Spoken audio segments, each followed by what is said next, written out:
Hello everyone, welcome back to Smart and Study.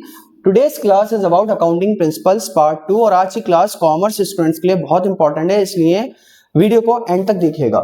First principle हमारे पास है cost principal. Cost principal हमसे क्या कहता है? बेसिकली कॉस्ट प्रिंसिपल हमसे कहता है कि जो भी एसेट आप बिजनेस में परचेस करते हैं, हेल्ड करते हैं, आप उसको बुक्स ऑफ अकाउंट्स में उसकी कॉस्ट पर ही रिकॉर्ड करेंगे, ना कि उसकी मार्केट वैल्यू पर।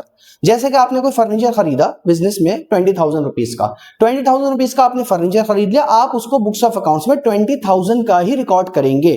अगर उसकी मार्केट वैल्यू में कुछ भी फ्लक्चुएशन होता है, कम होती है 20,000 से या ज्यादा होती है, लेकिन आप उसे बुक्स ऑफ अकाउंट में कितने का रिकॉर्ड करेंगे? सिर्फ 20,000 का। तो कॉस्ट प्रिंसिपल हमसे क्या कहता है? Every asset should be recorded into books of accounts at its cost, not at market value. Second, dual aspect principle. Dual का मतलब होता है दो, डुअल एस्पेक्ट का मतलब दो एस्पेक्ट प्रिंसिपल, मतलब एवरी ट्रांजैक्शन, जो भी ट्रांजैक्शन या जो भी इवेंट बुक्स ऑफ बिजनेस के अंदर जो भी ट्रांजैक्शन या इवेंट हो रही है, उसके हमेशा दो ही एस्पेक्ट होंगे। एक एस्पेक्ट को हम डेबिट साइड पर दिखाएंगे और दूसरे एस्पेक्ट को हम क्रेडिट साइड पर दिखाएंगे सेम अमाउंट से। तो डुअल एस्पेक्ट प्रिंसिपल हमसे क्या कहता है? ईच एंड एवरी ट्रांजैक्शन और event entered into the business will be two aspects. One will be recorded at the debit side and other one is recorded at the credit side with the same amount. The third is conservatism principle. Conservatism principle हमसे क्या कहता है?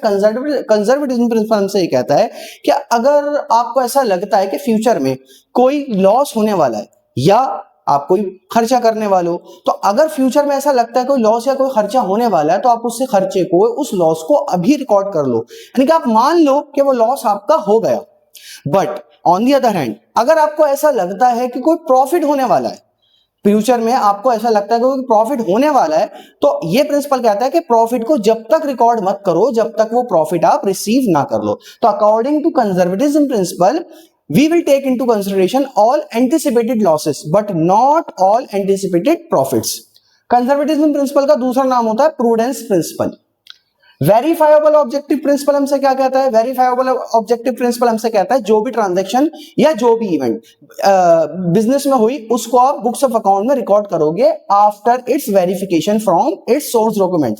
Source document मतलब उसका voucher या उसके bill. तो verifiable objective principle हमसे ये कहता है। कमेंट सेक्शन में बताइए आपको अकाउंटिंग प्रिंसिपल कौन सा सबसे ज्यादा अच्छा लगता है, आसान लगता है।